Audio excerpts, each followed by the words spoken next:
ফিরে আসছি। তোরা সবাই মরবি,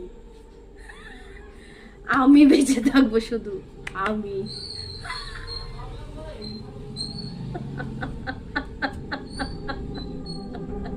চোখ রাখবো একটি চাঞ্চল্যকর খবরে। কলকাতার প্রতিটি মানুষ এই খবরটি শুনে আঁতকে উঠেছেন। এরকম বিভীষিকাময় খবর কলকাতার মানুষ আগে শুনেছেন কিনা আমার জানা নেই।